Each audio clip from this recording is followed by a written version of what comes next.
When the lawyer slid the deed to a charred, worthless pile of rubble across the mahogany desk, her wealthy relatives couldn't hide their smirks. They got the millions. She got the ashes.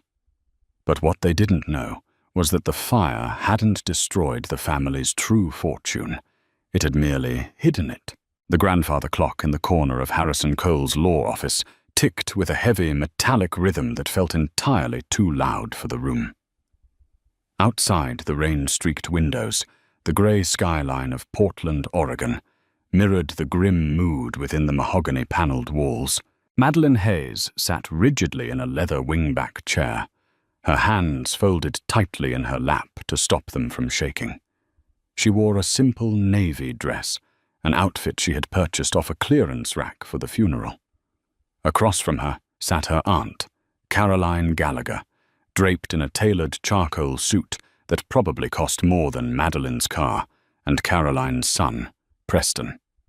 Preston was aggressively scrolling on his phone, occasionally sighing as if inheriting a fortune was a massive inconvenience to his Tuesday afternoon. Harrison Cole, a lawyer whose wrinkles seemed carved by decades of keeping wealthy families' dirty secrets, cleared his throat. He adjusted his half-moon glasses and looked down at the last will and testament of Henry Gallagher. "We come to the final disbursements," Harrison said, his voice a dry rasp. "To my daughter, Caroline. I leave the entirety of the Gallagher Logistics liquid assets, the stock portfolios, and the commercial properties situated in downtown Seattle." Caroline offered a tight, practiced nod. She didn't look surprised. She looked vindicated. "To my grandson Preston," Harrison continued, "I leave the marina properties in Newport alongside the sum of $2.5 million in trust." Preston finally looked up from his phone, a slow, predatory grin spreading across his face. "Thanks, Grandpa," he muttered under his breath, though Madeline knew for a fact Preston hadn't visited Henry in the nursing facility once in the last 2 years. "And finally," Harrison said, his eyes flicking up to meet Madeline's over the rim of his glasses. The lawyer's expression softened, just a fraction, revealing a brief flash of genuine pity. "To my granddaughter, Madeline Hayes, who sat by my side when the shadows grew long. I leave the family estate located at 402 Sycamore Drive in Oak Creek." A suffocating silence descended on the room. Then Preston barked out a laugh. "Sycamore Drive?" Preston sneered, pocketing his phone. "Is this a joke? That place is a toxic waste dump." Caroline reached over and placed a manicured hand on her son's arm, though her own lips were curled in a cruel smile. "Preston, please, have some respect. Madeline has inherited her grandfather's legacy." The cruelty in the room was palpable. 402 Sycamore Drive wasn't just a house. It was a grand, Victorian-era timber mansion that Henry Gallagher had built his life around.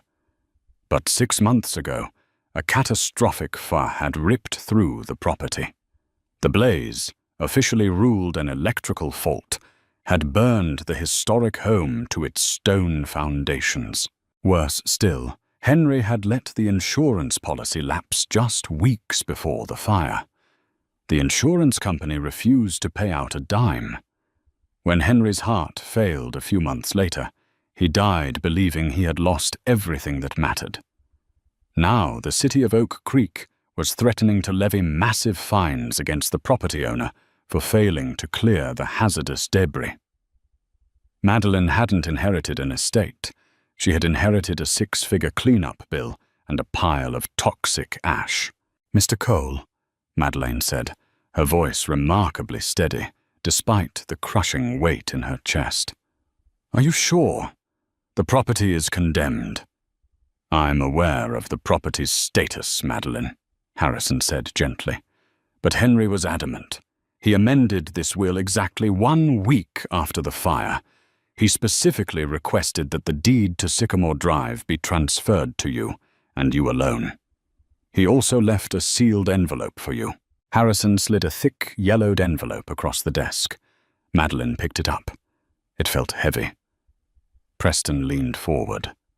Look, Maddie, since you're obviously going to be bankrupted by the city's demolition fines, my development company will take the land off your hands.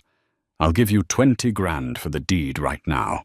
You can use it to pay off your nursing school loans. Madeline looked at her cousin. Preston had always been driven by a hollow, insatiable greed. He didn't want the land to help her. He wanted the acreage to build cheap, high-yield luxury condos.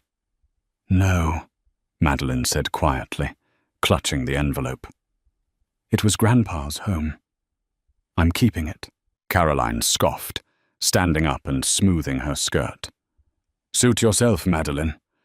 But don't come crying to us when the county seizes your bank accounts to pay for the bulldozers. You always were overly sentimental. It's why you'll always be poor. An hour later, Madeline was driving her battered sedan down the winding, rain-slicked roads toward Oak Creek. The skies were bruised and heavy, threatening a torrential downpour. As she pulled up to the rusted wrought-iron gates of 402 Sycamore Drive, her heart broke all over again. The Gallagher estate was a graveyard. Where a magnificent 3-story home once stood, there was now only a sprawling crater of blackened timber, twisted steel plumbing pipes, and shattered glass. The smell of wet soot and charred cedar still hung thick in the damp Oregon air, an olfactory ghost of the tragedy. Madeline stepped out of the car, pulling her coat tight against the biting wind. She walked past the yellow police tape that still flapped lazily in the breeze. In the center of the devastation, only one structure remained standing, the massive, towering chimney of the great room's fireplace. Built from solid river rock and mortar in 1912, it stood 40 feet tall, jutting up into the grey sky like a solitary monument to the man who had lived there. Madeline stood in the cold, staring at the ruins, and finally allowed herself to cry. She didn't cry for the lost money or the cruel taunts of her family. She cried because Henry Gallagher had been the only father she had ever known, and this pile of ash was his legacy. Sniffing back her tears, she retreated to the shelter of her car. She turned on the dome light and pulled the yellow envelope from her purse. Her hands trembled as she broke the wax seal. Inside was a single folded piece of thick stationery and a heavy, tarnished brass key. She unfolded the paper. It was written in Henry's shaky, spiderweb handwriting. My dearest Maddie, if you are reading this, Caroline and Preston have taken the paper money. Let them have it. It was poisoned long ago. They think they are clever, but they only see what shines on the surface. I know they think the fire destroyed everything. I know the city is breathing down your neck. Do not sell the land to Preston. Under no circumstances let him near the ruins. The house is gone, but the heart of the home remains. I built this family from the dirt, and to the dirt I have returned our true security. Look to the hearth, Maddie. Where the fire burns hottest, the stone remains unbroken. The key opens the way. Find the eagle. I love you. Grandpa. Madeline stared at the letter, her pulse accelerating. She looked up through the rain-splattered windshield at the towering stone chimney. Look to the hearth. By Saturday morning, the rain had stopped, leaving behind a bitter, biting cold that froze the mud of the Gallagher estate into solid ridges. Madeline arrived at dawn, dressed in heavy canvas overalls, steel-toed boots, and thick leather work gloves. In the trunk of her car were a sledgehammer, a crowbar, a heavy-duty flashlight, and a wire brush.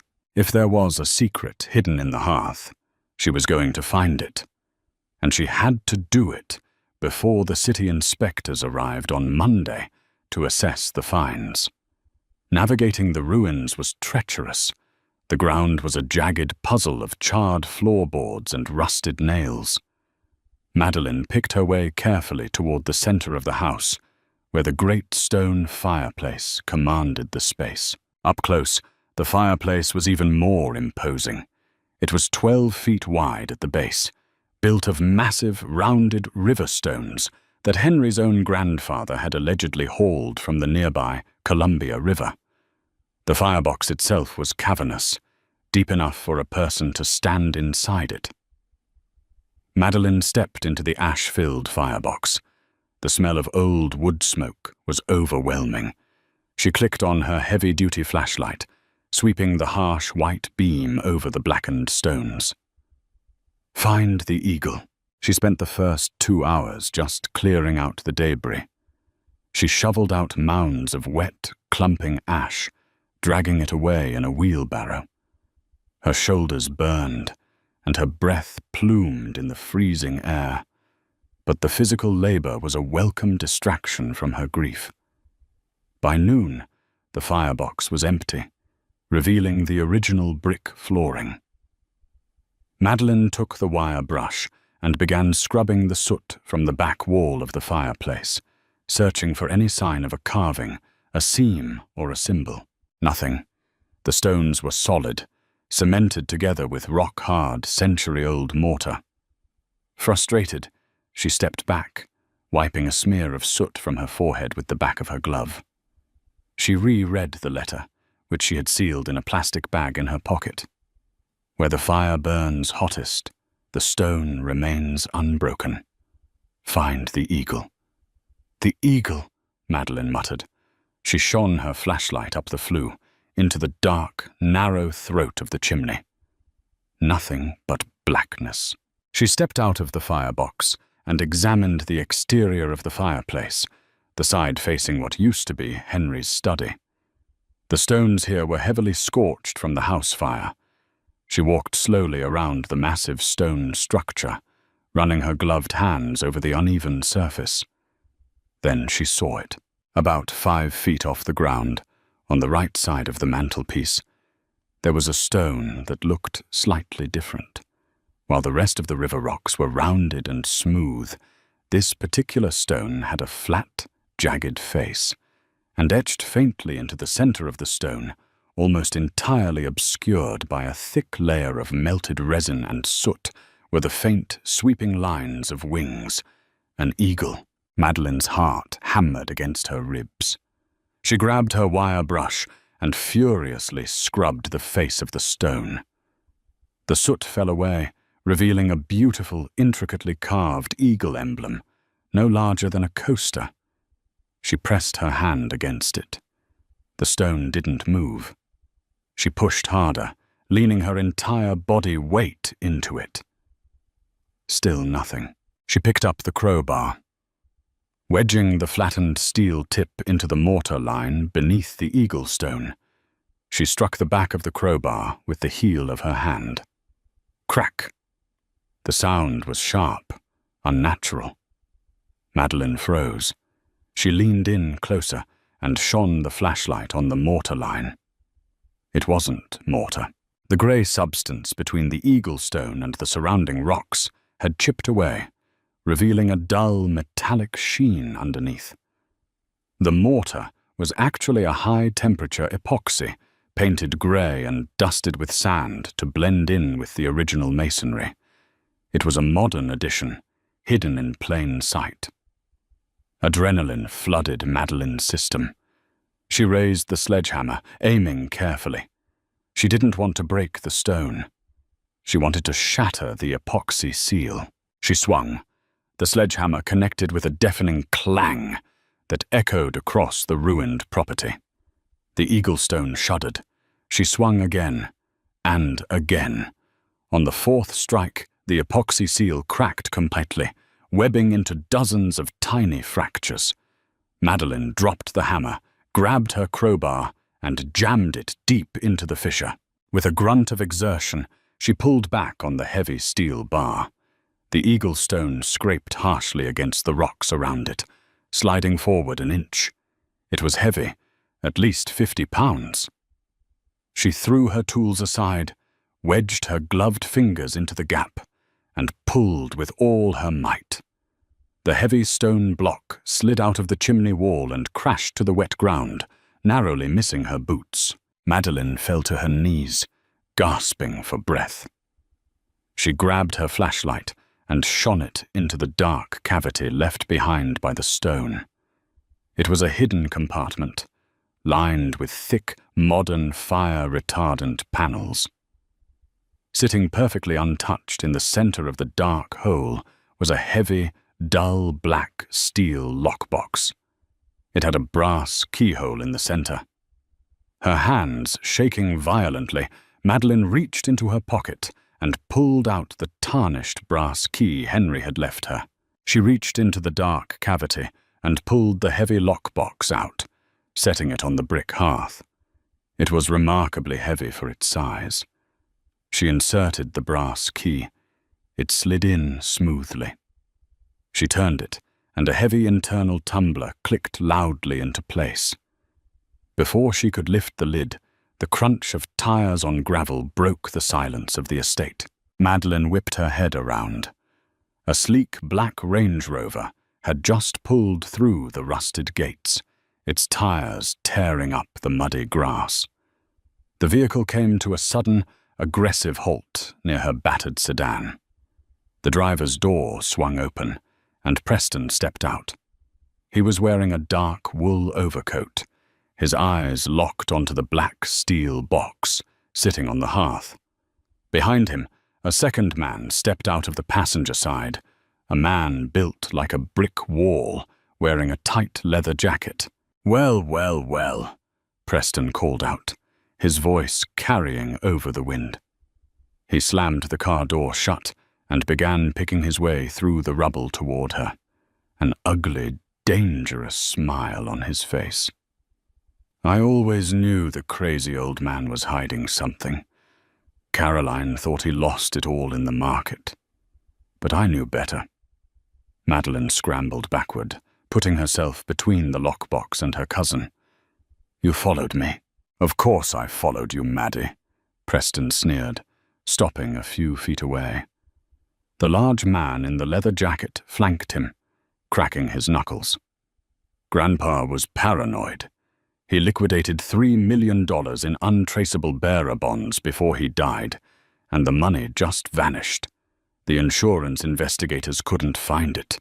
The lawyers couldn't find it. But I knew you'd lead me to it." Madeline's blood ran cold. Bearer bonds. Unregistered. Completely untraceable. Whoever physically held the paper held the money.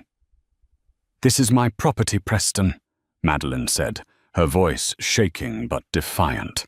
She grabbed the handle of her sledgehammer, pulling it close to her leg. "Get out!" "Or what?" Preston laughed, stepping closer. He looked down at the lockbox. "You're going to hit me with that hammer? Don't be stupid, Maddie. Step aside. You got the house, remember? The contents belong to the family." "The will said—" "I don't care what the will said," Preston roared, dropping the polite facade. His face twisted with rage. "I have gambling debts, Maddie. Bad debts. That money belongs to me. Now step away from the box, or Marcus here is going to break your arms." Madeline gripped the sledgehammer. She was alone, isolated on a ruined estate, with $1 million secret at her feet, and a desperate, violent man blocking her only exit. Madeline stared at the hulking brute in the leather jacket, her mind racing with a cold, terrifying clarity. Preston stepped closer, his eyes fixed greedily on the black steel lockbox resting on the soot-stained brick hearth.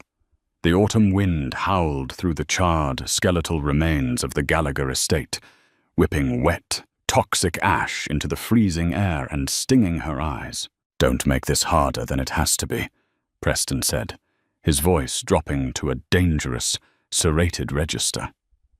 "Give me the box, Maddie. You are completely out of your depth." Madeline tightened her grip on the heavy sledgehammer handle, the rough fiberglass digging into her thick leather work gloves. She knew she could never overpower the two large men in a physical fight. But she also knew the structural integrity of the ruined masonry. She had spent the last several hours painstakingly clearing the firebox, noting the precarious, fragile balance of the fire-weakened river stones above the massive mantel. "You want the Gallagher inheritance, Preston?" Madeline yelled, stepping backward into the cavernous, soot-blackened hearth. "Take it." Instead of swinging the heavy tool at Preston, Madeline spun around. Gripping the handle with both hands, she swung the sledgehammer with every ounce of adrenaline-fueled strength she possessed, driving the flat steel head directly into the damaged primary support column of the chimney's inner wall. The impact was explosive, sending a shockwave up her arms. The sound of cracking, century-old mortar echoed like a gunshot across the desolate property. For a breathless, terrifying split second, absolutely nothing happened. Then a horrifying, deep structural groan reverberated through the 40-foot stone tower. Preston stopped dead in his tracks. The brute beside him looked up, his eyes widening in sudden, primal panic. "You crazy lunatic!" Preston screamed, scrambling desperately backward in the mud as a thick shower of black soot and loose mortar rained down upon their shoulders. With a thunderous, deafening crash, a massive section of the upper chimney flue completely collapsed.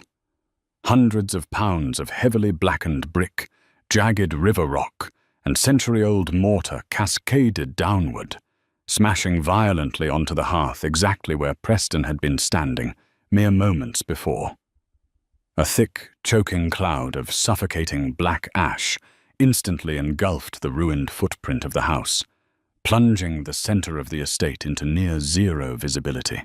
Coughing violently and blinded by the dense particulate matter, Madeline didn't wait for the toxic dust to settle. She dropped the heavy sledgehammer, snatched the black steel lockbox from the brick floor, and sprinted blindly toward the faint outline of her battered sedan. Behind her, she could hear Preston coughing uncontrollably and shouting furious, breathless curses into the grey void. "Get her! Do not let her get in the car!" Madeline's lungs burned furiously as she reached her vehicle. She threw the heavy steel box onto the passenger seat, hurled herself behind the steering wheel, and slammed the automatic lock button just as the heavy-set brute lunged out of the smoke and slammed his massive ringed fists against the driver's side window. The safety glass instantly spiderwebbed under the brutal impact. A second strike shattered the pane entirely, sending a shower of sharp, crystalline shards tearing across Madeline's left forearm. She gasped in sudden agony as a deep laceration opened above her wrist, warm blood instantly soaking into the sleeve of her canvas overalls. Ignoring the blinding pain, Madeline jammed her key into the ignition. The old engine sputtered, coughed heavily, and finally roared to life. She slammed the gear shift into reverse and pinned the accelerator to the floorboard. The sedan's bald tires spun frantically in the wet mud before finally catching traction, violently throwing the vehicle backward and knocking the large brute off his feet. She threw the transmission into drive, tearing recklessly across the ruined, cratered lawn. She fishtailed wildly out of the rusted wrought-iron gates, completely ignoring the heavy thumping of her ruined suspension, and sped onto the paved surface of Sycamore Drive. Her heart hammered a frantic, irregular rhythm against her ribs. She drove aggressively for several miles before the adrenaline began to fade, replaced by the throbbing, intense pain radiating from her arm. She glanced down. The cut was deep, and the bleeding was arterial and heavy. She was losing too much blood to safely drive home. Relying on her nursing school training, Madeline immediately applied firm, direct pressure to the wound, steering with her right hand. She bypassed the highway and navigated straight toward the chaotic, brightly lit emergency department of Portland General Hospital. Madeline stumbled through the sliding automatic doors of the emergency department, clutching her bleeding arm and tightly gripping the heavy steel lockbox against her chest. The waiting room was a high-stakes, frantic environment, overflowing with trauma patients and the urgent sounds of medical machinery. A triage nurse took one look at the bright red blood soaking through Madeline's canvas jacket and immediately pulled her into a sterile, brightly lit curtained bay. "Severe laceration, left forearm," the triage nurse called out briskly, implementing immediate trauma protocols. "Let's get a pressure dressing on this and prep for sutures. Blood pressure is dropping." As the medical staff moved with precise, choreographed urgency around her, cleaning the wound and preparing local anesthetics for the surgical repair, Madeline sat rigidly on the crinkling paper of the examination table. The sterile smell of iodine and bleach grounded her racing mind. She placed the soot-covered lockbox on the stainless steel medical tray next to her bed. "I need a few minutes," Madeline said firmly to the attending physician, her voice remarkably steady despite the pain. "Just bandage it tightly for now. Please." The doctor hesitated, then nodded, securing a tight pressure wrap around her arm, before stepping out to handle another critical patient.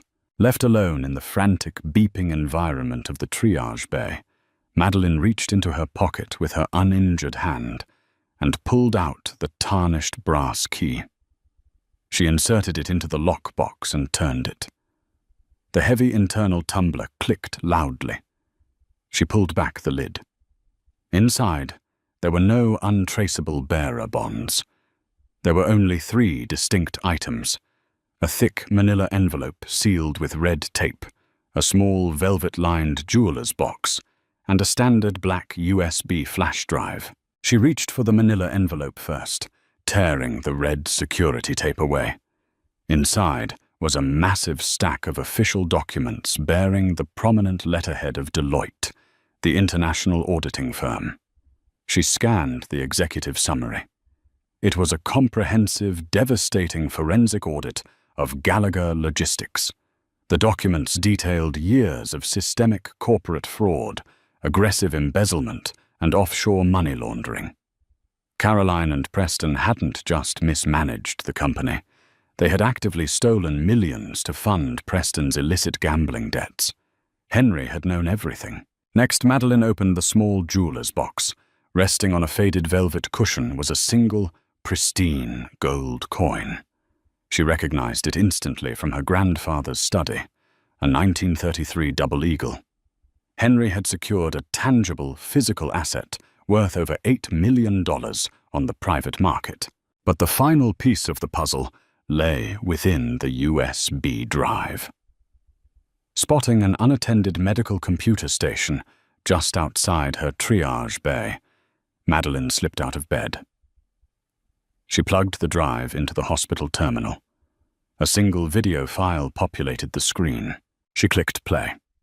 It was security camera footage, stamped with the exact date the Gallagher estate burned down.